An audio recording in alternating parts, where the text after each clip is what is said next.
Hello, and welcome back to another episode of Let's Drone Out. Tonight, you are joined by everyone's favourite curry kitten, Hello. our Lord and Master, Andrew / Frank, Good evening. and a person who I've heard more about than ever before on Bardwell stream, Krunked, What's up? What's up? the man with the golden PIDs for Kiss, apparently. And I'm Jack, and I'm Bright Till I Fly. Hello. Hello. Welcome. So, like these guys didn't check the Google Doc, which is fine because like it's very rare that I even write into it. So like, because I've done the correct thing, like it's all gone to shit.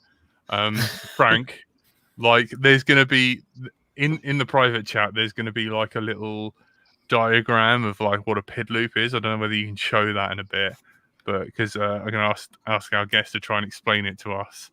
And it's literally going to be like, you know, like you've got a pen full of monkeys and they're bashing rocks together. They ain't even got typewriters. They're just like, you know, I'm getting poo on everything. Curry Kitten's playing with sticks and rocks, and Frank's trying to take over the world.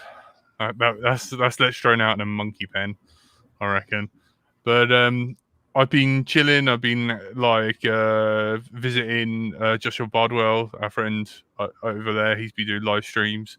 And I hear your name come up a lot, and I also, when he done the like review of like modifying the Apex to digital FPV, like your name came up again, and I believe that you offer not only a remote tuning service, but also someone can send you a quad for you to tune, and also they can send parts, you'll build it, tune it, and then send it back.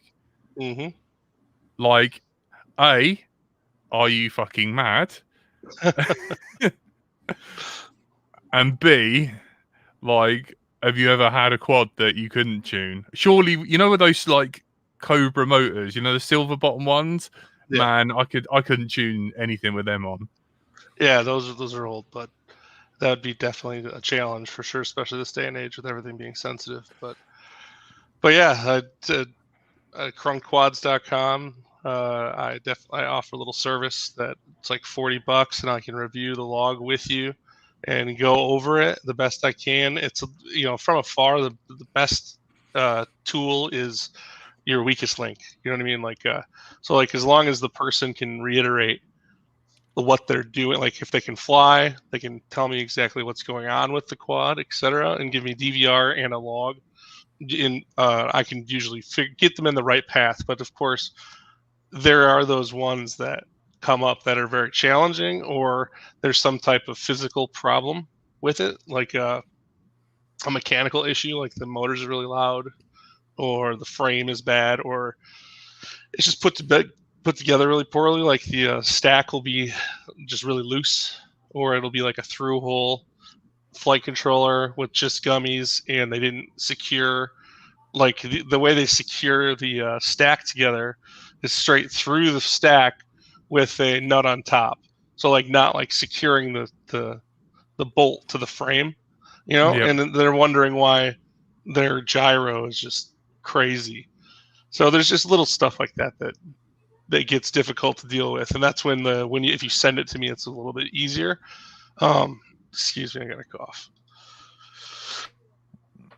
Oh, look at him, so polite. Oh, the editor is gonna love you. Oh, Peter, if you're having a good time, text me, let me know, and annoy Tony. Yeah, but yeah. Oh, thank you. So what I'm interested to know, if it's not a complete trade secret, is your general sequence about, let's say something's flying and it's not an obvious physical problem, and it just seems to be like a bit jittery, not as smooth as it could be. What are the sort of key areas you start with, and where do you go from there to pin down the small things? First, it's like the filtering. You know, first and foremost, you start at the filtering and make sure that the gyro is not letting through some goofy noise, or maybe you're over filtered. That happens a lot, especially with Betaflight lately. It's over filtered a lot because they assume that you have a total trash quad, which is probably a good assumption. You know, play it on the safe side, let the filters be nice and conservative. and you'll get good performance. Your quad will fly, but you might not get like that locked in, perfect feel, no prop wash type thing out of the gate. But the first thing that you do is the filtering, and then you do the PD balance, and then you go into the PD gains. So that's like the basic sequence. So all the stuff I don't touch, basically, because I was like filtering. That's funny. I don't understand how that works. Do you know? I think it's into two types of people. I think the types of people like me is like my quad flies. I've just driven 40 minutes to fly. I'm going to fly stuff and go home. It's like I wish I had the luxury to go out there and just twiddle about and stuff, but I never do. Do you have to go far to fly, or can you just do it outside your house or something nice? Well, like I used to be able to just fly outside my house, but I recently moved, so I have to go somewhere to fly now. But thankfully, I've been able to find some spots that are pretty close by that have some trees, a little concrete, a little dirt. It's got a little bit of everything. So cool. It's just real quick to jump out there. It's 5 minutes away, but it is sort of a hassle to pack up all my stuff at my other house, where I could just literally open the slider and just fly. It was amazing. I lived right up, butted up against a farm, so that was really cool. And that ended unfortunately about 2 months ago. So I just moved. Sorry, moving on up. Yeah, I liked that little lot, but it's okay. Moving on up. So, yeah, how are you doing this? Are you using the built-in box for Betaflight, and then with KISS, I'm guessing using the open logger? Well, for KISS, I don't. I try not to really do too much PID tuning, because PID tuning in the general sense of looking at a log.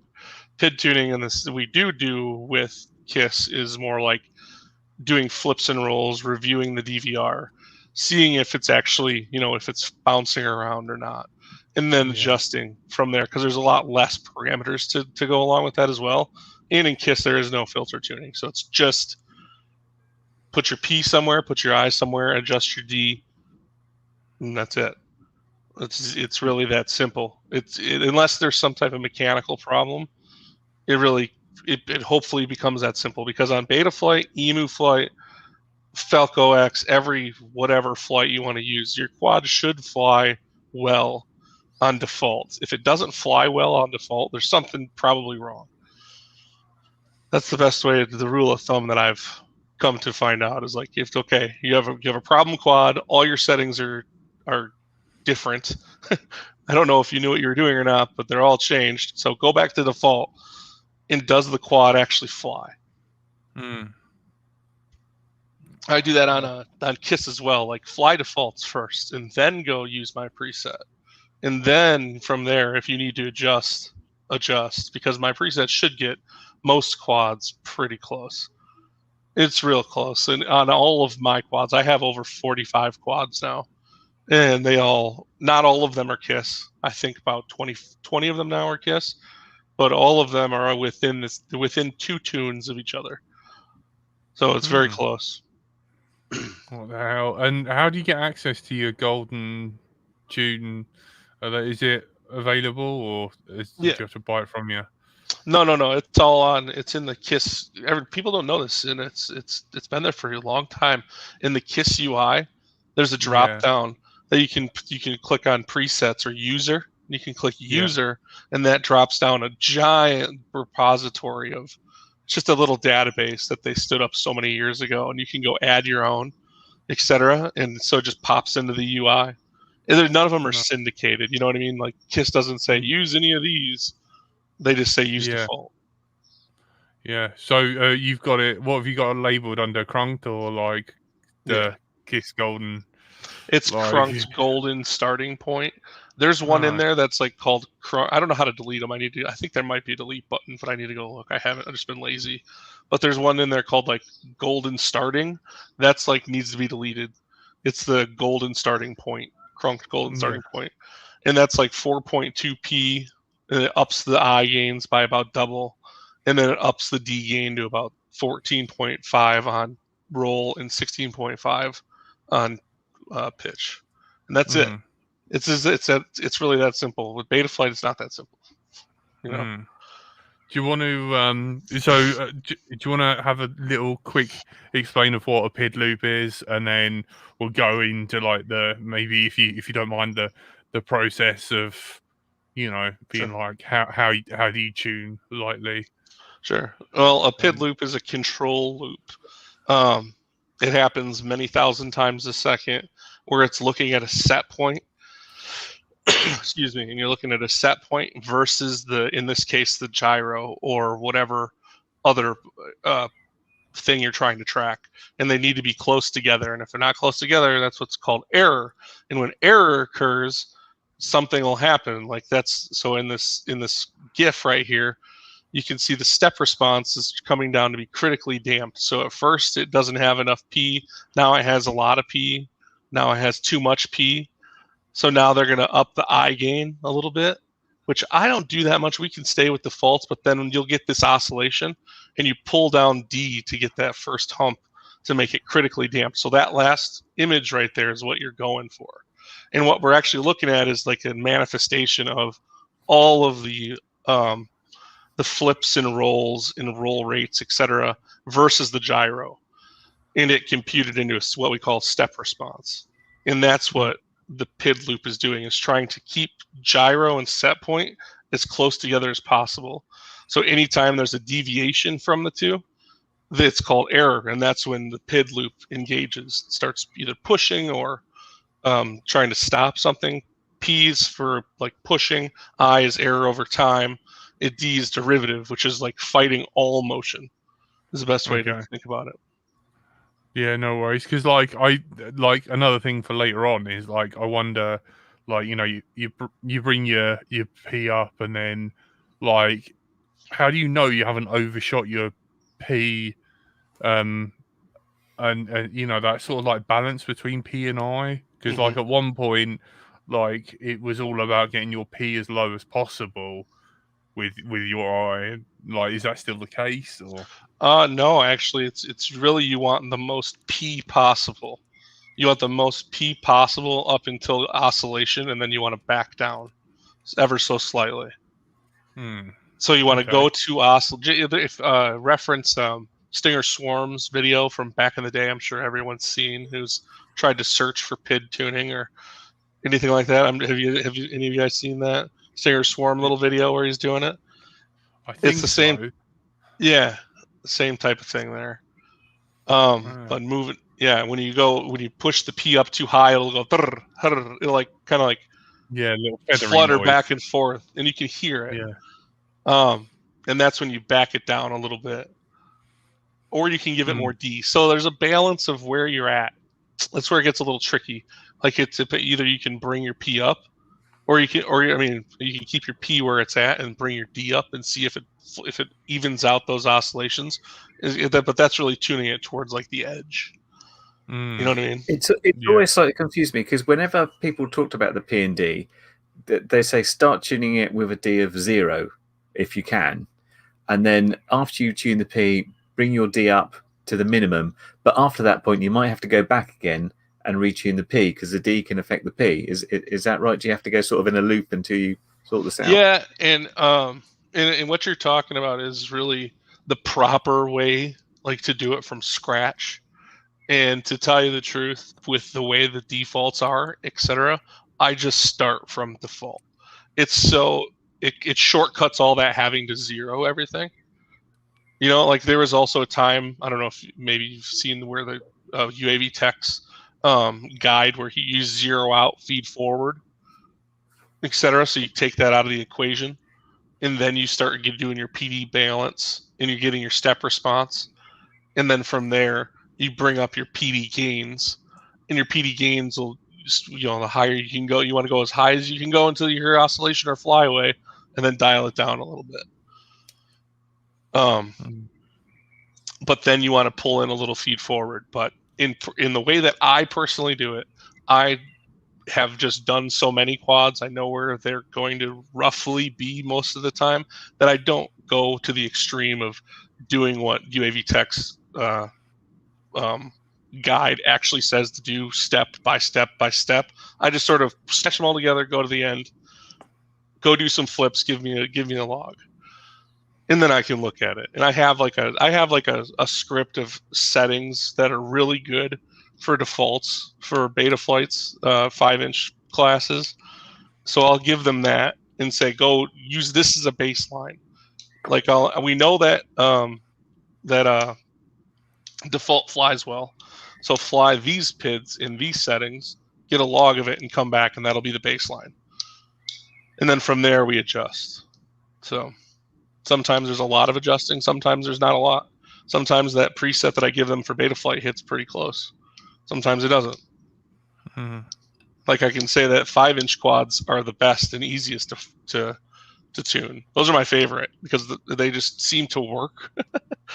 They just work really well. Whereas like when you get into 6, 7-inch, you start getting shaking and oscillation and vibrations and stuff that really makes the quad fly like crap, and it's hard to get around because people want that performance. They want that no prop wash. They want that really tight feeling and gyro tracking, set point tracking rather. But then they can't get it because they need more filtering, etc. Because their quad is shaking or something.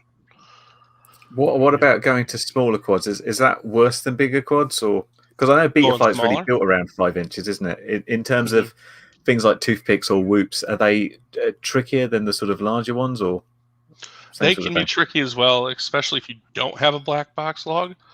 They make it's much easier to diagnose if it does have a black box log, because a lot of these AIOs, at least in the last year or two since I was in toothpicks, they didn't have black box logs on it at all. So you just had to tune it completely by hand, just like KISS would, but Betaflight. So those are more difficult, but now that I'm seeing more and more black boxes on these AIOs for toothpicks, etc., like in the beta FPV V3. I think the V2 might even had like 16 mag or something, but having the black box log for Betaflight really makes it easier to get it really close, and then from there tweak it. Cool. Thanks, man. Like, because I remember when I flew, like I borrowed my friend's, he gave me a go of is it the HGLRC sector 132? It was on like Betaflight 4.2, and it was like I think it's like a little 3-inch, and like yeah, it was. I've got one of those somewhere. Yeah, like he found this tune. Hang on, I'll from like Spider Monkey, and like it flew locked in. It was this one, and it's easily the best flying quad I've ever. Like it was just proper. It kind of went where you wanted it to, and I've never kind of managed to do that with my 5-inch. But I think that's because this is really light, and then the 5-inch has got the inertia. Whereas I would probably like miss not being able to like throw it around and have a bit of a glide slope, I'm guessing. I do think there's certainly something. Sorry, I was going to say there's certainly something to be done for people that know how to tune things properly. Because I say Betaflight out of the box will generally fly a quad pretty well, but it's only when you fly something that has really been tuned well you're like, actually, this is really cool. So I had one of the Immersion RC Mojo 230s, and that had sort of guest tunes. So Chad Nowak had one and did a tune, and Botgrinder did one, and somebody else did one, and all very different the way they flew, but they were really, really nice, so nicely locked in and very, very smooth. So there's certainly something to be said for getting someone to do it for you, even if you don't want to do it, because that's a lot of hassle to learn. It is. I'll tell you what, are too lazy.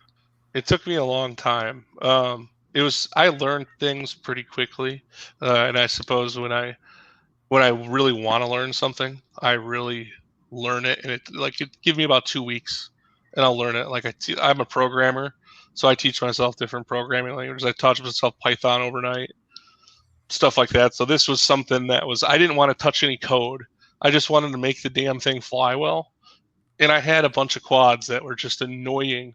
Like I would put on Betaflight and I would fly in on 48 kilohertz, and the thing would wobble, and it would just drive me crazy.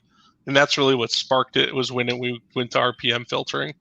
And when we got the sliders, that's when I really it was like, this makes it so easy. And understanding what a step response is and using PID Toolbox.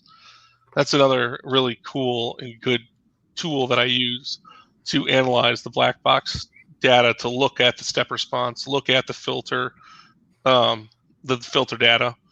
But really what I use it for is the step response. And that was really what made tuning easier for me, I think, was having that visualization, just like in that GIF we saw. That's what the step response is, and that's what PID Toolbox spits out for me to see, as long as you've done enough moves, like you've done enough snap moves, like N. So N is your sample size. So as long as you have enough sample size, you get a good average and you have a good representation of your step response. And from there, you know what to add at over time. Like if you're bouncing way or over it, you have too much P or you need more D. If you're way below the line, you have way too much D, or you don't have nowhere near enough P. So after some time, you just sort of catch on to those little things, especially when you see the data.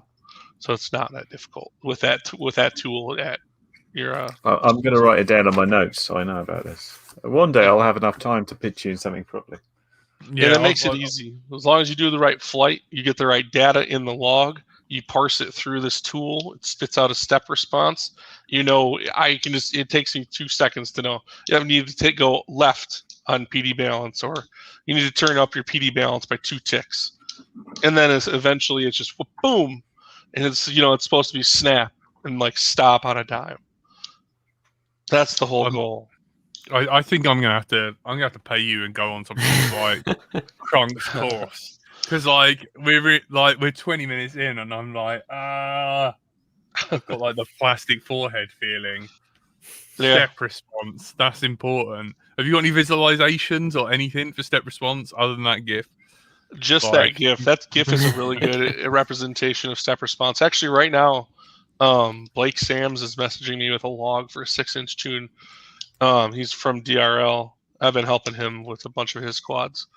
And I just a few minutes ago put one of his logs through PID Toolbox, got the step response. I was like, yeah, it looks good. What about notch filtering? Say that again? Notch filtering, do you bother with that? Do you remember hang on, the old this malarkey, you never bother with any of that? Yep. No, we don't have to anymore. With RPM filtering, it's taken care of. It's gone. It's not a thing anymore. No. With your we have the dynamic notch, which is crushing any residual noise and frame resonance from 90 to 350, or even up to 600 hertz, depending on if you're on 4.2 or 4.3. RPM filtering is just the shit. It's really it's more filtering. A lot of people don't know what it's doing. It's just a button that they toggled on, bidirectional D shot, but it's actually a whole bank. It's a 36 bank. It might be 48. I think it's 36. So it's 36. 12, 12, 12. It's 3 banks of 12 different notches at different harmonics, right? Mm-hmm. So you have a bunch more filtering going on. So you can turn off other filters. So you don't need all those LPFs on. You don't need a dynamic one that's going with your throttle. You just turn that off. Just on UAV Tech's filtering discussions, he's talking about just turning LPFs off completely. And you can totally do that if your quad's clean enough. But most quads aren't that clean. And most of the time, what I do is set up a LPF1 statically at 300 hertz. And that acts as like a sweeper. So you put a low pass filter there, and anything over here where the RPM filter is cleaning anything out, anything that gets past it will then get crushed by the low pass filter as much as possible. Then down here, over here, I guess, you have the dynamic notch going to the peak noise and trying to crush out any residual resonance between the frequencies of what you have set. So as far as a notch goes, I haven't needed to use a static notch in a while, and usually that's indicative of something being wrong. And that's Thanks, Robin. what the filtering is doing is literally filtering out the noise that's getting to the gyro, and then the flight controller sees that kind of as like, oh, I've moved really quickly, and it's actually just kind of vibration in the quad. Right. And because the RPM filtering is just saying, okay, if the motors are going this fast, we'll ignore anything that's at that frequency or a multiple of that frequency, because that's just going to be something to do with the motor flinging something around, and so it's probably not actual movement, it's just vibration. So that's good to know that I've personally just ignored notch filtering for long enough that it's now not something I have to learn. That's good. I'm happy about that. Yeah, you don't need a notch. And the only way you might need a notch is if you have some really goofy old beat up quad that's on KISS and you have a logger. I guess, like if you have a logger for KISS and you look at the gyro data and notice that there's a giant spike at like 160 hertz that's not going away, you could put something there. But I mean, really, if you have to put a notch on, there's usually something wrong, or you're on a really unique. Yeah, you're on a unique platform of some sort. But generically, like a 4, 5, and 6 inch quad should not require any type of like special filtering besides turning stuff off. So Aries is saying about don't forget about frame resonance. So I guess that's the case where maybe that's where it is, sort of something like an X-class quad, where if you've got a long enough arm, then there's going to be sort of a low enough frequency of the resonance of that arm wants to shake at, and whatever kind of speeds the motor's going, it'll still be shaking at its own resonant frequency rather than the frequency of the motor. So there's going to be that other resonancy there, and that's where there's going to be some notch filtering that's going to be good, because that's going to be a constant resonant frequency pretty much that you could put in a notch filter on. So I guess that's why when you get to a bigger quad, it gets all the more complicated. That's why they're still there, frankly. I mean, if that's why they're still there, like that's why if you have a Betaflight's made for like a 5-inch race quad, but it can be ran on anything from a little tiny whoop to a giant X class. So if you were flying an X class and you did need a notch, you got a notch. But for a 5-inch and 4, 5, 6, even 3-inch, your dynamic notch is going to crush a very high majority of that frame resonance out. So you shouldn't have much, and if you do, get a different frame. Stop attaching eccentric vibrating motors onto your frames. Yep. I do love the way you're describing it, as it kind of sounds like a tower defense game where they're coming at you and you've got all these filters to try and crush them as they come.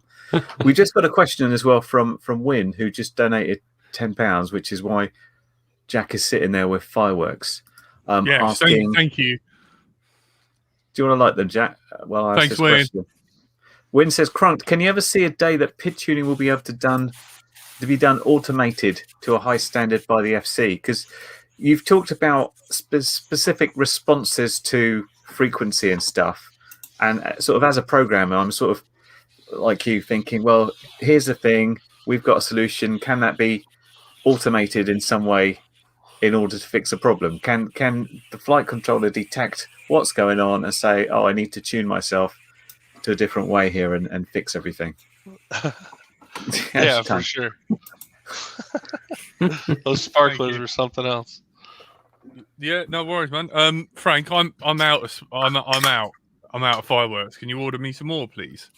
I can do that. Thanks, Frank. Yeah, like it's a very special show over here. Like, you've got Bardwell's on another level. We're like proper like if that makes sense. But nice. He doesn't have fireworks, so I don't have fireworks there. No. Yeah, man. Like next time you come in the chat, we'll light you a firework, man. All right. If you want to, like, yeah. I mean, give it a week for them to arrive. Sure. Don't forget, guys, if you want to ask any questions in the chat, feel free. Get some. What's your personal favourite? You more Beat Fight Man? Are you mute? Kiss? What's your I favourite? personally prefer Kiss, and then I'm like Falco, and then Betaflight. I have no idea about Falco. I like Falco a lot. It's different. It's the best way to put it. Okay. Feels different. Yeah. What about the Fet Tech stuff? I have it all. I have Kiss, Fat Tech. I have Kiss mixed with Fat Tech. All the above. I've got the Apex OSD regulator. I've got the Wolf V3. I've got the old Steel stuff. I've got the 32 amp ESCs. I've got the 25 amp ESCs. Got the 45, the 35 Fat Tech. Yeah, I've got the Fat Tech OSD. I've got all their products. You even got a dog. Oh, look at the dog guy. Oh. Just walk So away. what was the answer about automatic tuning? Oh, right. By the way, I've thought about that. Yeah, I've thought about that, and I think that it'd be really cool. But it's a little dangerous, and I think that the only way that it could be done is through some type of. I mean, an algorithm probably could do it, or just like an if-else statement, but maybe some AI. But I think you just need faster processor or some way to offload the data you get, and you need some type of automated script to run a set set of motions. Like you need it to do 10 flips that are perfect. You need it to do 10 rolls that are perfect. You need to do punch outs. You need it to gather enough data that I would gather for it then to make a decision based on whatever data comes back. So I think it totally could be a thing. Why it's not a thing right now, I don't really know. This is a hobby. I think it's probably because if you remember the early days of like a base flight, do you remember it had like an auto tune thing, and all it would do is freak the fuck out? I remember it. Was it base flight or did Clean Flight have it? I remember testing it on Clean Flight, and what it would do, it first do these little tips like that, and it would say don't touch the control, but on a bit of wind, my quad is flying off down the field, and it's like you shouldn't touch it because it'll have to reset. So it eventually got done, and it was absolutely like a dog. It was worse than I could ever detune it myself. It was there you go. Maybe that's already been tried. Maybe there'll be a second iteration of that, or I have to have words with Dominic about that one. I remember being in a field with Dominic, trying an early version, multiple early versions of that auto tune algorithm, and it was terrifying. Because the one that I think got released was a little less violent than his early attempts. But yeah, we were genuinely concerned for our safety when he tried those out. But I know that. Thank you, guys. I mean, the other one was the Tri-Flight, the tail tune for the tail servo, also a pain in the ass. That worked though. It did work, but it is the reason that I haven't flown my baby Tri, is because I had to reflash it at some point and lose that, and then I haven't found another time and place that I've been bothered to wait for it to be still enough to actually leave it on that long enough to tune it. But never mind. But I've seen a couple of videos of yours, I think, that are fixed wing as well, and I think in iNav, right? There's an auto tune with the iNav where you fly it in auto tune mode, and you're just flying it around, and then it kind of works it out for itself after that. That'd be cool. I mean, if it works, it works. I don't have any experience with it. That'd be really cool. I just think that it needs to be used by more people. I think the problem is that there's such a big subset of quads that, if you were to do an auto tune on like a hexacopter or something, and I don't know, all of a sudden it's lodged in someone's windshield. I don't know. Yeah. I mean, the other kind of thing I guess is like if you had something where you could model, because I mean the whole point of it is, the reason you're having to do some PID tuning is you're trying to tell it how it needs to react in order to counteract an external input, right? And if you could tell it, if it could work that out for itself, you wouldn't even need like a PID loop anymore. You could just forget PID loops, because that's just a way of modeling what it needs to be doing. If it could work out for itself how it needs to react in order to counteract an input, then you'd use whatever that's doing that and not have to worry about a PID loop anymore. And yeah, you're right. And I think the main argument for that I've heard from Mark from UAV Tech is that PID loops work too well. It just work, man. Like, it's why try to reinvent the wheel really when we don't have to? And they're very well understood. We've got them pretty computationally efficient at this point, having been used for the past 100 years. It's a pretty solid way of doing things, but it does just mean that you have to kind of tweak it slightly. And it's even in lots of pretty heavy industrial machinery, it's pretty common to have some PID loops that you have to tune, and just like you say, you up the P until it starts wobbling, back it off, and that is the way you do things, unfortunately. But you should be able to tell a computer to do that eventually.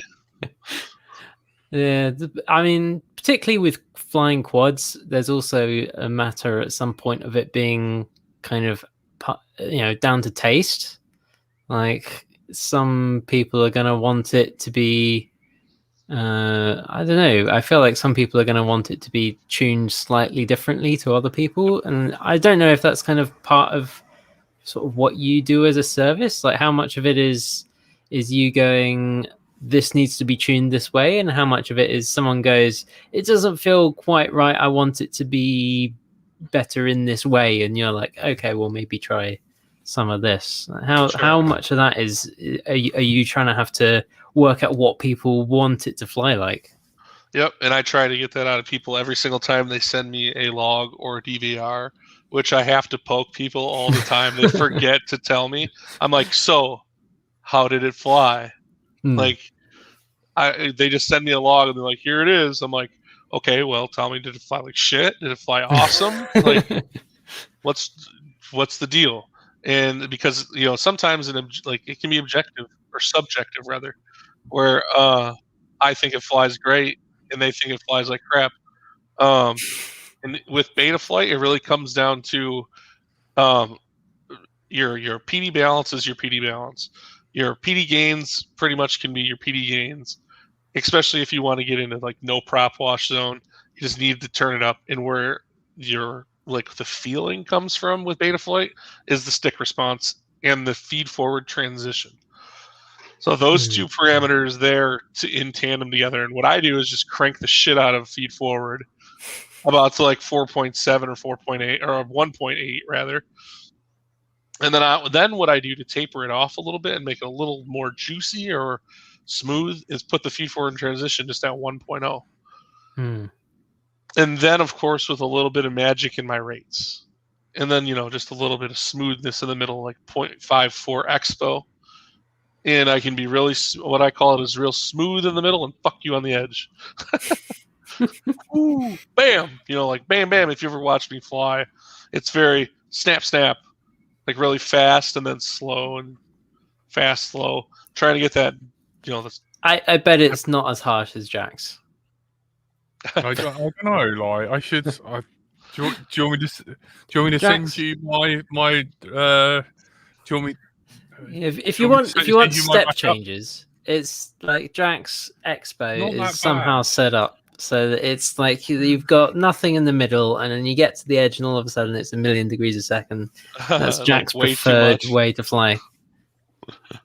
All right. My rates are 1160 per second, and it's 1.45, 0.75, 0.54. Those are my freestyle rates. I've learned this past weekend, that those are not my race rates. I've always been interested in that, about having the super rate lower but having your base RC rate higher. So I always use like my base RC rate of 1, and then usually I dump my super rate up to 0.8, and then I might put some expo to smooth stuff out. But I often notice that people get the same degree response by upping their RC rate and lowering their super, and it very subtly changes the curve, doesn't it, about where it flattens and where it goes. But I've never really experimented with having the higher RC rate and the lower super rate, which I find quite interesting. It's really subtle. The expo is where it gets really unsettled. Yep. What are we looking at? Ugh. This is what KISS looks like, is it? Oh, yep. Yeah, that's not that bad, is it? I think you've 1100? made that look better. Oh no, These those aren't last- too bad. They look a little bit like Mr. Steel rates a little. I reckon it's just like something in your Tyrannus. Then there's like some curves, some lines, something in there, or maybe your just gimbal's just not connected. Does that look all right? Pitch is too high on P, Really? and your D is too high. This is like a Mr. Steel tune on your D, but it depends. What motors are on this? T motors, the V1s, the F60s, 2450. Okay. I would definitely here. You can show them the tune. So take see where it says presets. Drop that down to user, and then drop that down and go find Krunked Golden Starting Point. Hang on, this FG. I know there's quite a bit.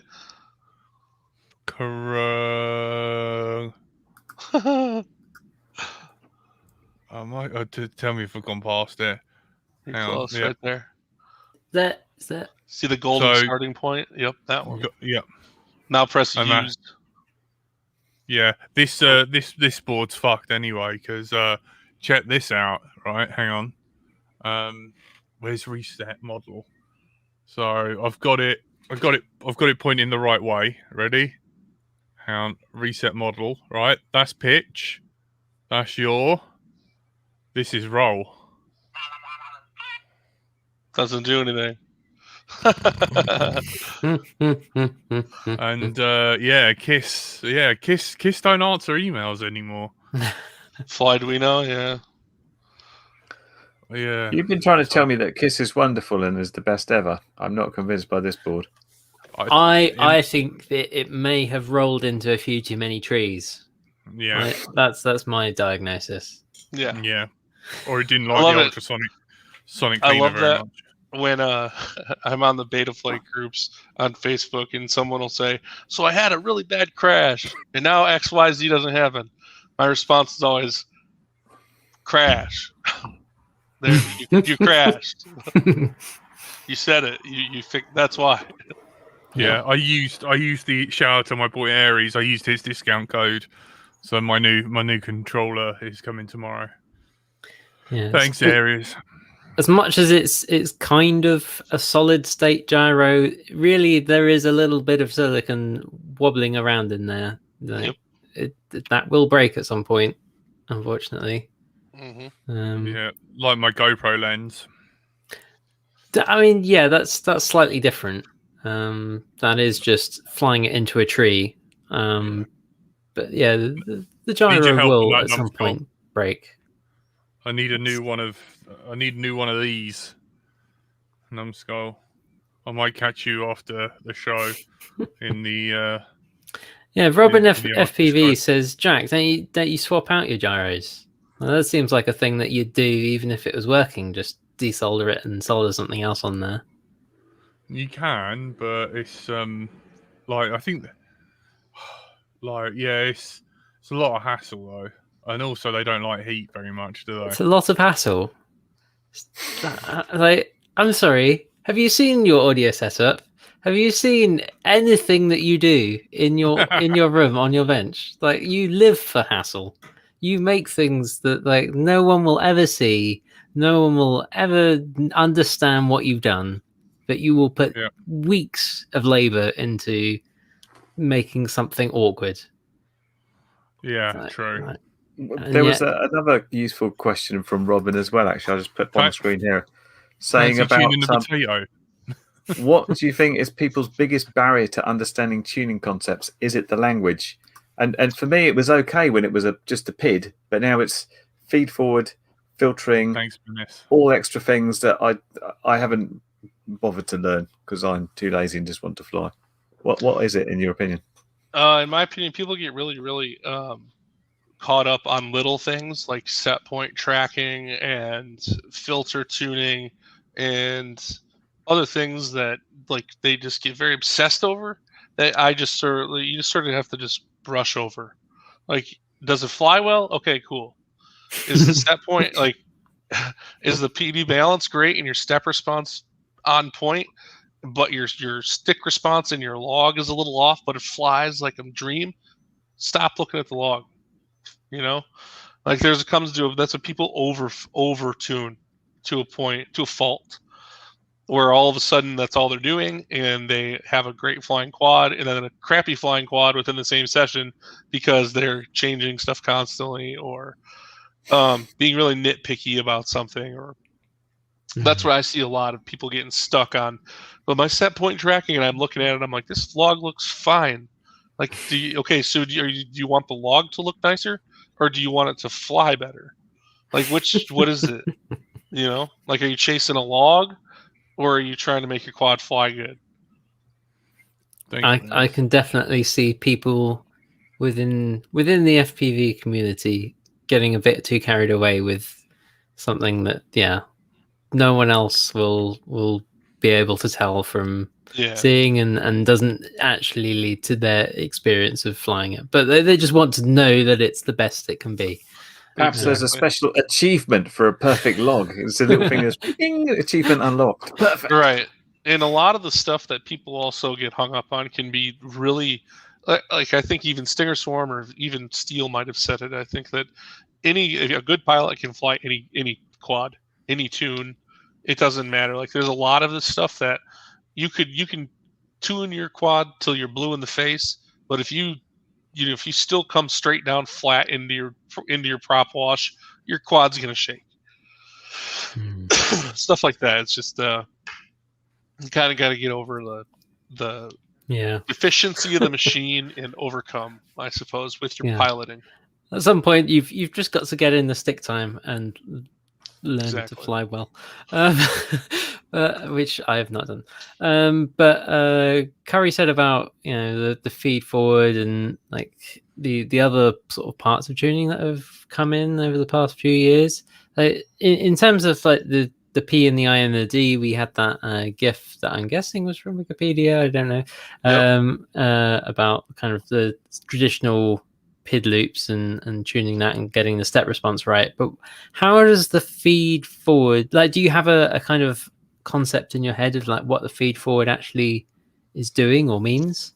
Yeah, so feed forward is using your set point as, I don't want to say it wrong because someone will say something, but the best way that I can think about it is it's basically it's helping the P term push before there's any error. So, excuse me, for P, I, and D, you always need error, right? So you always need your set point and gyro to be moving away. So like when you push it to the left and you're doing a flip, your quad at some point your set point is telling it to go left, and the quad is not exactly where it's telling it to go. So P and D will start growing and start pushing it, right? So it has to have error. So you're always working in the past.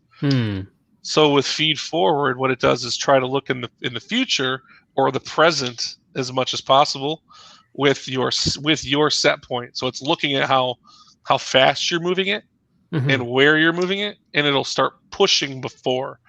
So and it'll also stop before it causes overshoot, hopefully.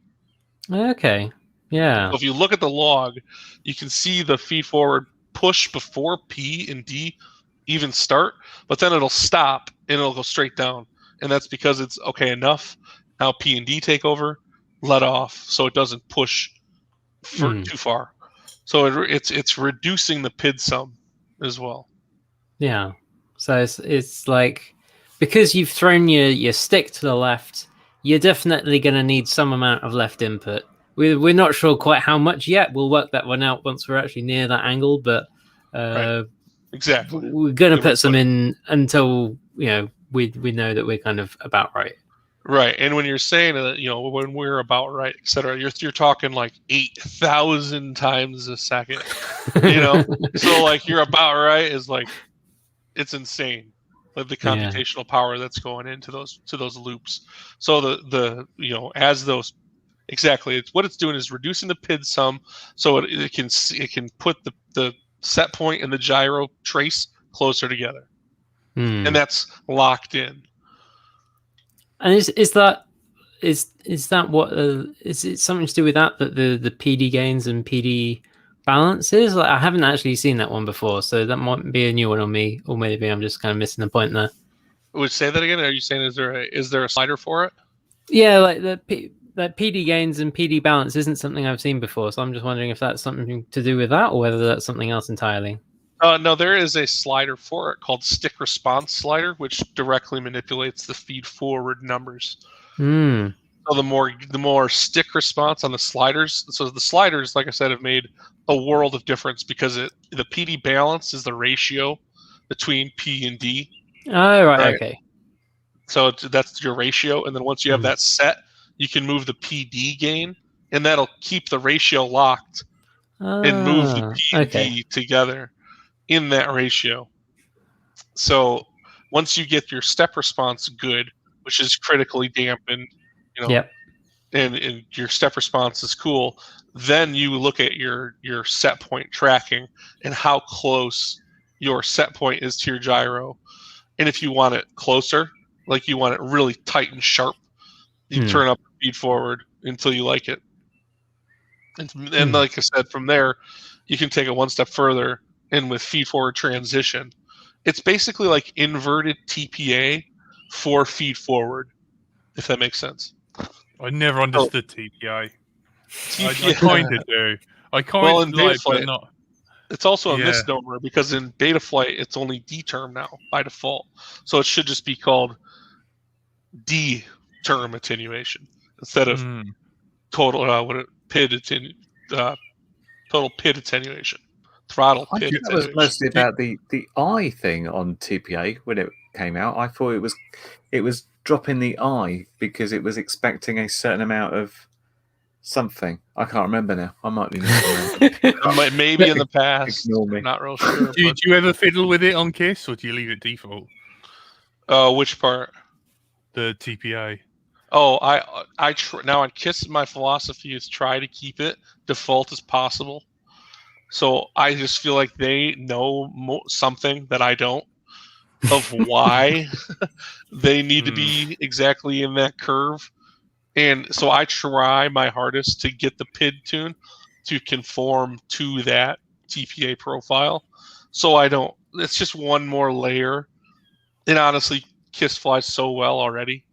Like, you just try to keep as much default as possible. And it's the same philosophy with Betaflight, really. But unfortunately, it's just less that you keep default.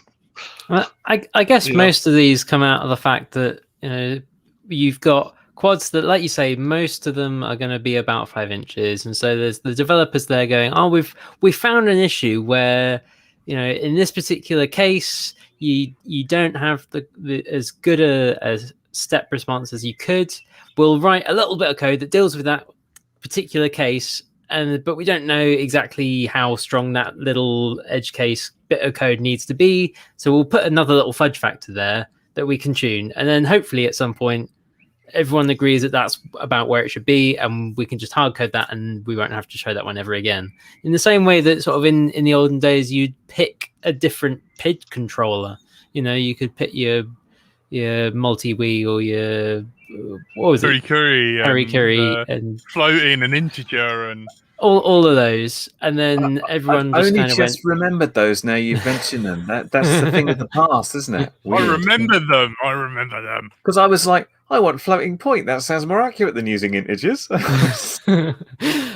But and that was a thing of like everyone would huddle around at at the field and go, oh no, I've tried this one and this one's really good. Oh no, I tried that one. And then we sort of eventually everyone kind of goes, okay, we've settled on this is the way that it's going to be implemented. That is the PID controller that's in there, and you don't have to worry about it anymore. And that has been my philosophy of tuning: is if you wait long enough, options go away, and I don't have to worry about them anymore. And I'm very glad that there are people like you out there who are working them out in the meantime.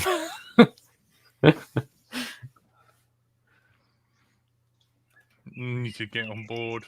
Any questions in the chat, guys? Win asks, Krunk, do you find if you crash, this affects the PIDs? Not so much. No, that is gonna be your props or your frame. It will affect your PIDs, etc. if you delaminate the hell out of your frame and you cause some crazy motor noise and you have to turn stuff down like or its old beater quad. But typically no, and you should not have to change your PIDs after crashing. That's indicative of a physical thing that's happened, that's changed with the characteristics of the quad. So all things considered, you shouldn't have to. Frame grease. Yeah.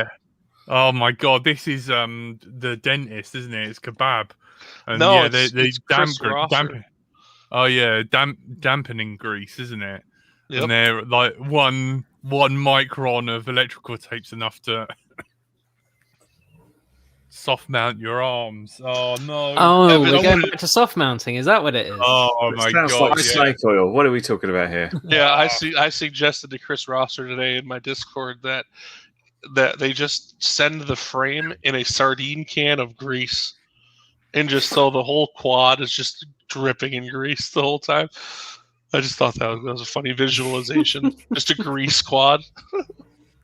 Yeah, with a pita bread for like kebab. Greasy ass kebab. Oh my! Maybe it'd make it easier to retrieve them out of trees. I don't know. Oh my god! It'd be like if KFC made a quad. It'd just be like a bar of soap in your hand.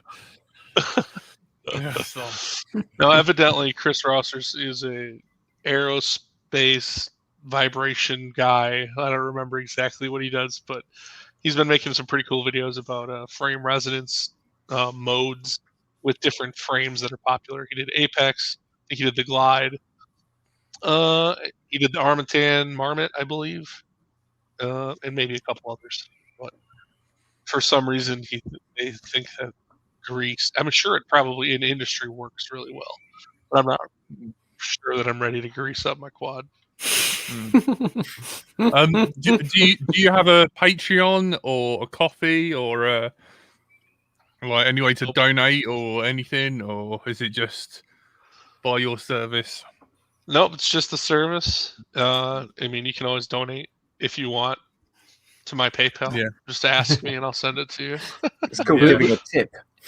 We do have your link in the description below, krunkedquads.com, if anyone is interested. And looks like that takes you to a Google Forms to fill in. Super simple. I decided it's funny how I conceived of the Krunked Quads thing.